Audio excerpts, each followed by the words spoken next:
1994 Toyota Spacia. Nearly see it's a white filter again. Same thing, a little bit of scale there that hasn't come off, but for the most part, that's, again, where's a spot down here somewhere, we'll put a photo of what this looked like. Still a little bit of stuff there that can come off again. I'll get the degreaser onto it and give it a good hit, but that's come up a treat. Ignition.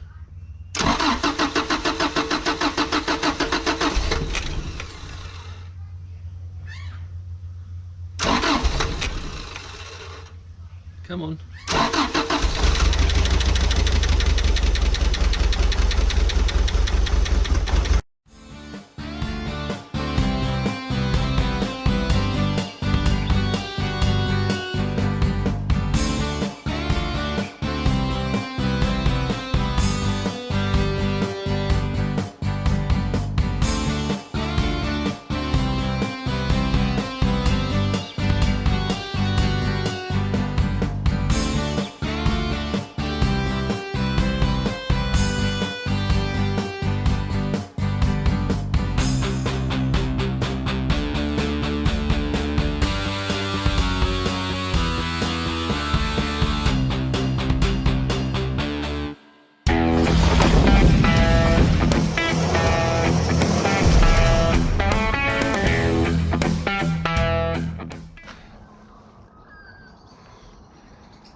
Half a Bongo van. I bought half a Bongo van.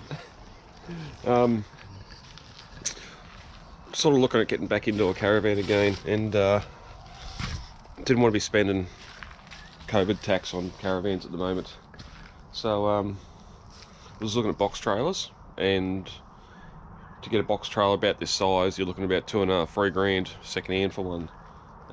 And then if you look at horse floats and that sort of thing, they're built heavy, but the suspension's heavy too, and you don't want to have fridges and that in them. So I noticed back at Christmas, a good 7 or 8 months ago, that this was for sale on the marketplace, and I think it had 1200 on it at the time, and didn't think much of it. And then a couple of weeks ago, it come back up for 600. It's a rear of an 85 high ace. We go back around. Yep, around the other side. That's where the sliding door would have been. It's still got the track for the sliding door there. It hasn't been done real well. The main thing is the A-frame and all that's been put in properly. It's gusseted, it's welded, so it shouldn't fall in half now. Come up for 600. Went around and had a look. There's some issues, there's some holes that need to be fixed. There's one rust hole needs to be filled up. There's a lot of rust in it. I offered them 500 and they took it, so $500. I've pretty much got the same space as I would in the Bongo van. I've got a lot more space than I do in the ute. I can put it behind the ute, I can put it behind the Commodore. Going to make it self-contained. I'll go in a minute. Battery, fridge, small kitchen sink or kitchen area, prep area, and I'll just have the cookers and that in there as well. So if I go to work, I can tow up behind the Commodore, spend a night down the river. But I don't think there's much else. Spare tyre there. I'm going to mount my generator on the front. I've got a nice little box aircon that I've picked up, put in the front, so I've got air conditioning, and sort of back and forth whether or not to put a diesel heater in it or just keep on using the portable one, so that way the unit's outside, I'm not hearing it as much, and no chance of fumes or anything getting in there, and just pipe it in through the back or a hole on the side. So that's a couple of things to think about moving forward. I'm going to give it a bit of a light sand just to get rid of this, even though it's covered in ice. It's -2 at the moment as we hang on to the last gasp of winter. I'm going to give it a light sand, get some of that white, it's a insulation sort of paint, reflective. I think it's meant to reflect about 20% of the sun rays off the vehicle and that, so it's a lot cooler inside. So I'll give that a go over the roof, and I'm not sure if I'm going to paint it green. I've still got some jungle green paint there just to camouflage it a bit. I'd like to camouflage it a bit, but we'll see what happens. So we'll go around the back and have a look inside.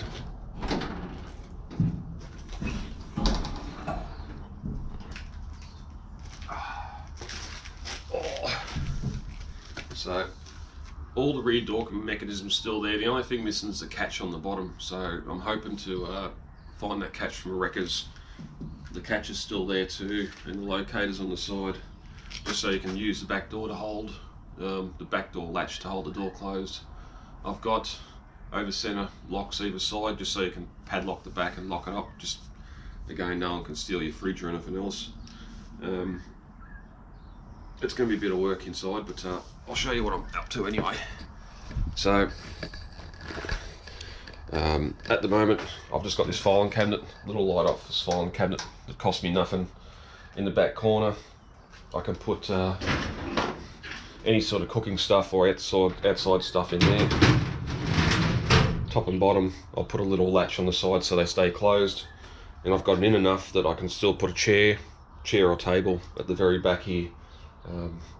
Easy to get out, quick and easy. I've got room to put something around the back as well. Now I'm going to insulate the inside. I'll show you inside. Insulate the walls, insulate the roof. And I've got some Bunnings vouchers, so I'm going to fly into Bunnings and see what ply, maybe 2-ply, something for the roof that I can bend in an arch in the roof. So basically at the moment I'm just working on the layout. Got the filing cabinet as sort of a backing. Need to get some wind down legs too. She's a bit rocky on the suspension. Just working on the power at the moment. So battery, 190 amp hour battery. I've used these before. They're good, nice and nice, good storage. It's going to run into a 50 amp circuit breaker that the fridge and the power to the front will constantly run on. That way if I want to turn it off I can hit the breaker, cuts all power to it. Power's also going to go to the King's battery monitor. Bought that ages ago, I think for the ute, and never used it, so it's been in the shed. So I'm going to use it on this, just so I've got a visual readout what the voltages is, and how many amps I'm using on the fridge and that sort of stuff as well. So power to the battery monitor, got a earth shunt here that I can run all my earths to, and power fuse panel there for four fuses, and then battery isolator will cancel all this stuff here out. Again, only going to be a basic setup. Lights in the roof, couple of lights in the tow bar, on the back door. Single bed is going to be on this side. I've found that fold out bed without a mattress, but it's a little bit too wide. I just got to make it a bit narrower, so I've got room. I can sit on the side of the bed and use it as a bench or seat, and then have your kitchen bench top here. Just a little one, probably about that big.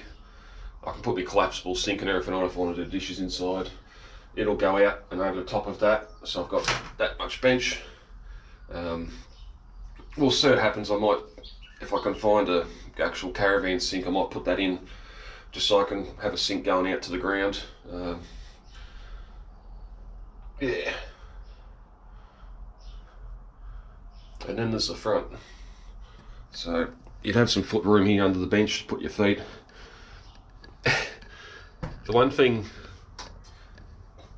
about camping during winter is showering and having the outside shower tent. It's just too cold too early. And the other thing, like most trips I've done this winter, haven't really needed to have a shower in the afternoon anyway, so I do want to just check out Bunnings and see what shower bases they've got, because I'd love to just have a little kneeling shower in the corner. I've got the hot water service. I can put a water tank under the front of it. it's either that or cut a bit of a small hole in the floor and buy a stainless laundry trough, basin, sink, and recess it down the floor a bit, just to give me a bit more headroom. And then just a shower curtain around it. What's the worst that could happen? But if I go to the shower base, then I can put a porta potty in here as well, because that's sort of one thing I want to start going towards. Don't mind using the shovel in the woods, but sometimes you're camping where there are no woods, and it can be a bit disastrous, especially when I have a morning constitution as soon as I get out of bed. So definitely looking at getting the porta potty and putting it in here. As I said before, I'll put the wall aircon up in there somewhere. A good subframe in the front, so it should have enough strength to hold it there. And yeah, it's got a whirlybird, a heat exchanger, heat exhaust in the roof. I'll keep an eye on that. If it starts letting water in, I might just take that off and blank it off. But yeah, the project. So I'm going to keep on going with the wiring. Everything's just sort of lightly attached at the moment. The battery's just sitting there. I'm just going to do the layout. I want to run wires, put wires where they need to go, even though there's only one really on the floor, and that's from the battery to the fridge. It's going to be over there at the end of the bed, so I can access it inside or out. Oh, knees.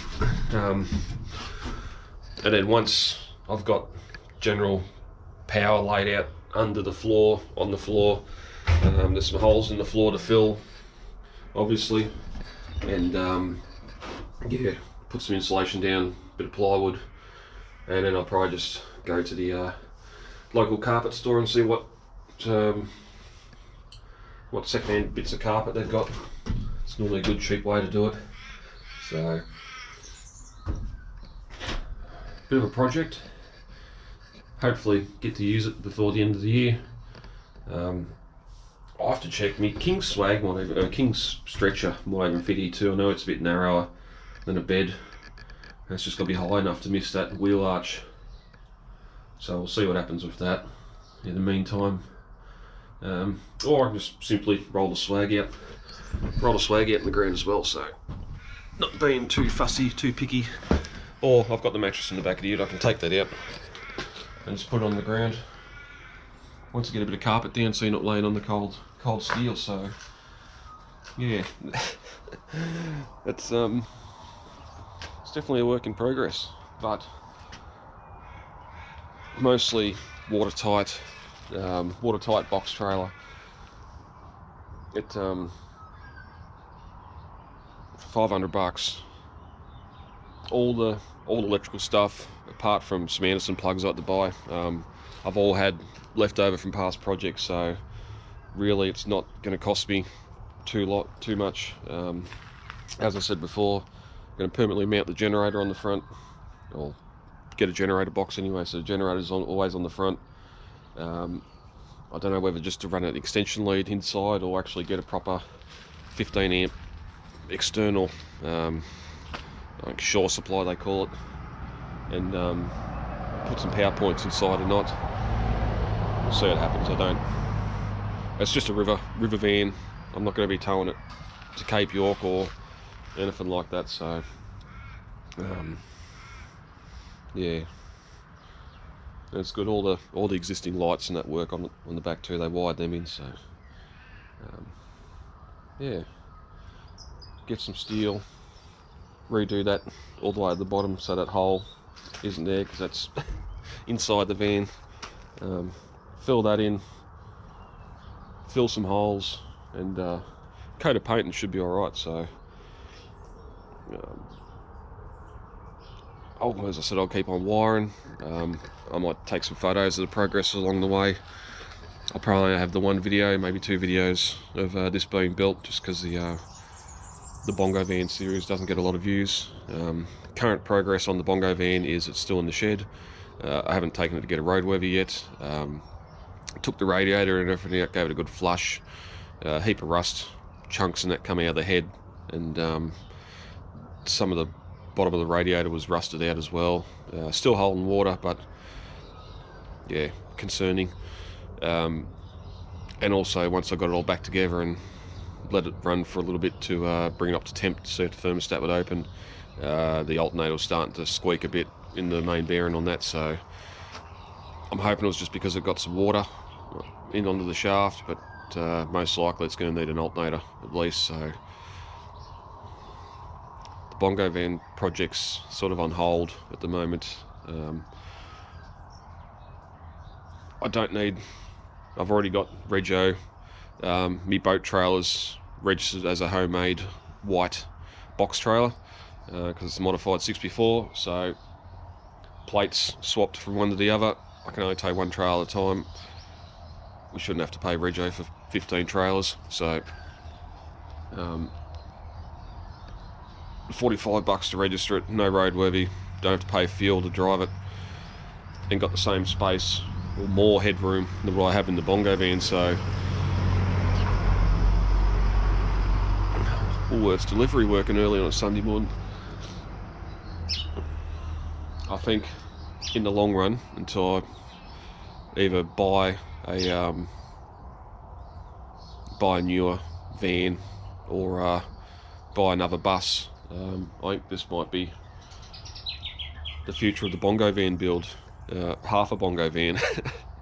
No mechanical issues I have to worry about apart from tyres, brake pads. It's got the hydraulic brakes hooked up. Still got the original high ace diff and that in there with the drum brakes and everything on it, so all that's good. And then if I do buy another van or a bus, I've got this tow behind it that can just be used as a second bedroom for the kids. So I think this is the way to go. Unfortunately, as much as I want to get the Bongo van on the road, it might start to be getting put into that too hard basket, and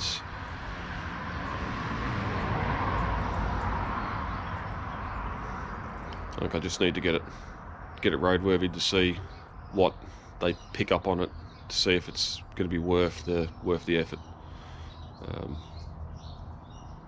Yeah. But anyway, we will continue on. So just a quick check-in video. Before I leave yous, doing a crayfishing trip that I filmed.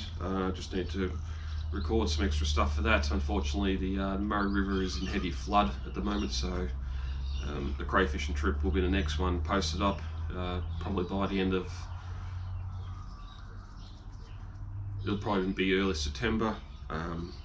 And I've just got back from the MI opal fields up in Hebel, or Angledale near Lightning Ridge, on the parents' opal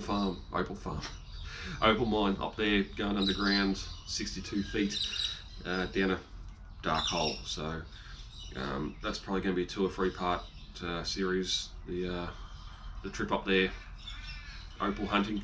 So that'll probably end out the Budget Adventure Show for season 3, while things get a bit warmer and I can get some stuff built. I haven't ridden my motorbike in 4 weeks. The sun's out today, even though it's -2. I want to get out and go for a ride, and a couple of camps on that. I've got so much stuff planned that I want to do, just bike riding and camping overnight. So need the weather to improve a bit for that.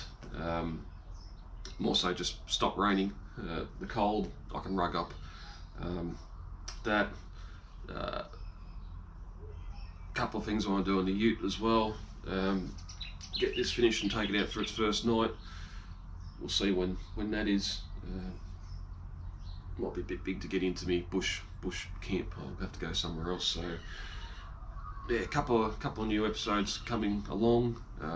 Once I get them edited and uploaded and finish filming a bit of content for them. Yeah, but apart from that,